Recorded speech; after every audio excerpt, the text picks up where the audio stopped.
Direction. Jesus established his kingdom and gave his sheep the gift of shepherds after his heart. And I will give you shepherds after my own heart, who will feed you with knowledge and understanding. Jeremiah 3:15. The term ecumenical is derived from a Greek term, ekumenē, that refers to the whole world. When used in the context of church affairs, ecumenical refers to matters that pertain to the universal church.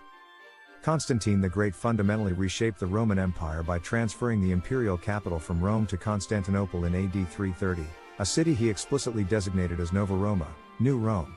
This move reflected both political necessity and cultural reality. The eastern provinces were wealthier, more populous, and more stable than the west. While the empire had been administratively divided before Constantine, his foundation of Constantinople created a lasting east-west distinction that would shape both imperial governance and ecclesiastical life.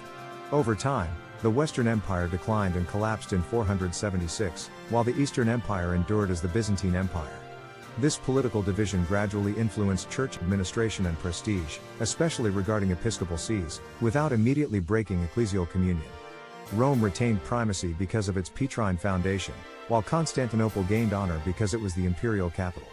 The eventual estrangement between East and West culminated centuries later in the Great Schism of 1054, rooted not in Constantine's decision itself, but in the long-term consequences of imperial division, linguistic separation, and differing ecclesial emphases.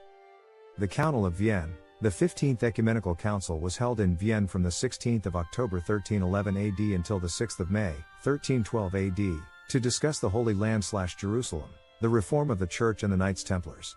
The council promulgated no canons but issued 38 constitutions.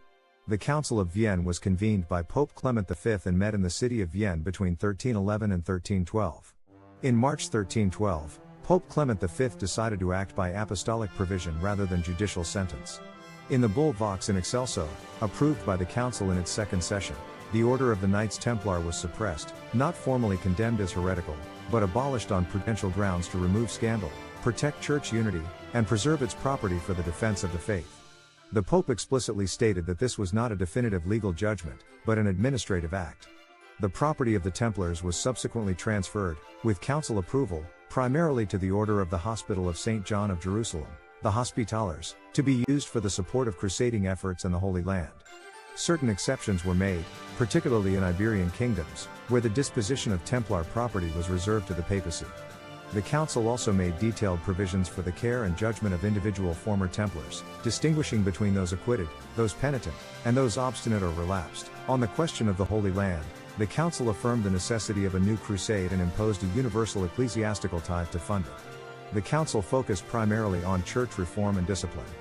Vienne was the first ecumenical council since the first reunification attempt with the Byzantine Church at Lyons II in 1274 AD.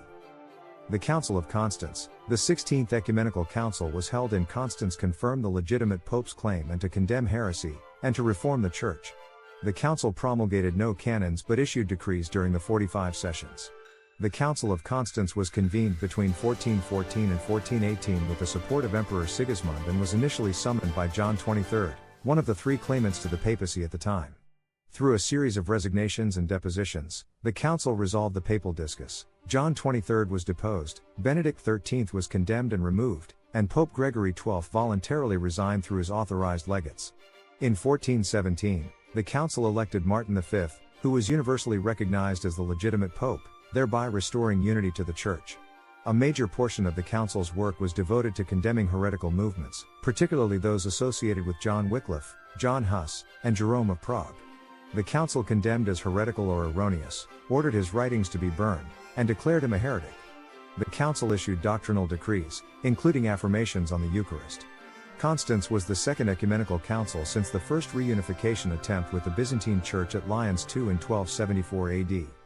The Council of Florence, the 17th Ecumenical Council, was held in Basel, Ferrara and then Florence, with the first session of the council held on January 10, 1438 AD. Its primary aim was to reunite the Orthodox churches with the Catholic Church.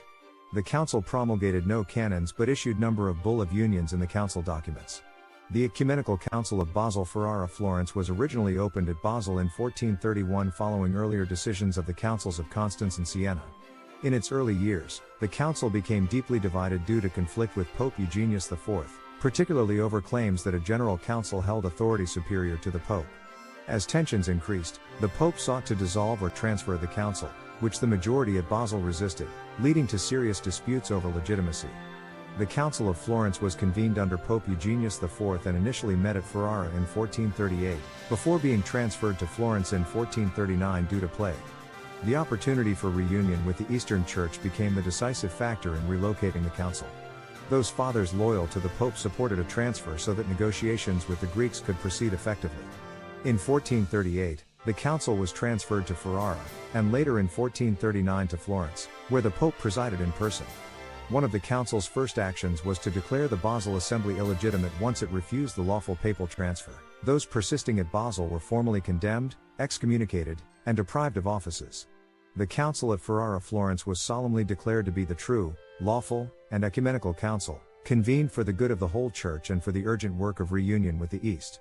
The council further defined Catholic teaching on the Eucharist, affirming the validity of both leavened and unleavened bread, on purgatory, on the immediate judgment of souls after death, and on the primacy of the Roman Pontiff, explicitly stating that the Pope is the successor of Peter, the Vicar of Christ, and the head of the whole Church. The traditional order of the Patriarchal Sees was reaffirmed, with Rome first, followed by Constantinople, Alexandria, Antioch, and Jerusalem. At Florence, the council achieved its most significant outcome, the formal decree of union with the Byzantine Church, approved on July 6, 1439. Beyond the Greeks, the Council of Florence achieved additional unions with several Eastern Christian communities. These included formal reunions with the Armenians, 1439 AD, Jacobites/Copts, 1442 AD, Syrians, 1444 AD, and Chaldeans, 1445 AD. In each case, the Council confirmed the Catholic doctrine, especially Christological definitions from Chalcedon like the two wills of Christ and filioque teaching, while allowing legitimate liturgical diversity. Florence was the third ecumenical council since the first reunification attempt with the Byzantine Church at Lyons II in 1274 AD. While many Oriental and Eastern Orthodox churches have come back into full communion today, having their respective Catholic counterpart of the Orthodox Church. The reason that some Melkite Catholics and Greek Orthodox instead of the whole of the East coming into communion today is that the Orthodox churches give more authority to each bishop to exercise in relation to their jurisdiction, eparchy, disease. There are currently 23 Eastern Catholic churches under Peter, which will be discussed further in a later time. Though the Council of Florence marks an important part in history when the Orthodox Church officially accepted Rome and recanted its error, now for the second time for the Greek Orthodox churches. First at the Council of Lyons II 1274 AD and again at the Council of Florence in 1443 AD. The Church is now known as the Eastern Orthodox, separated among other things because they rejected the papal primacy and the processing of the Holy Spirit in the Creed. While the Eastern Orthodox churches fully accept the first 7 ecumenical councils, Nicaea, Constantinople, I and Ephesus, Chalcedon, Constantinople II, Constantinople III and Nicaea II, they don't accept the 8th Council/Constantinople IV, as canonical. Instead they recognize their own later Synod of Constantinople, 879 to 880 AD, which restored Photius and effectively set aside the earlier council. The separation between East and West developed gradually, reaching its breaking point in 1054. This separation was not simply theological, but also cultural, linguistic, and political, as many of these Greek churches were located outside the majority Latin-speaking world. At the 17th Ecumenical Council of Florence II from 1438 to 1443, union between East and West was achieved by the Council Fathers officially for the second time since the Schism in 1054 AD. The reunion with Rome was proclaimed officially at the Hagia Sophia Cathedral the 12th of December 1452 AD. The people rejected the unification, shortly after Constantinople was conquered by the Muslims on May 29, 1543 AD. From a Catholic perspective, the Oriental and Eastern Orthodox churches are recognized as apostolic churches that preserve valid sacraments and apostolic succession. According to the Catholic Encyclopedia, the Eastern Orthodox churches accept only the first 7 ecumenical councils and currently reject the Council of Florence, though it was first accepted by the Greek Orthodox.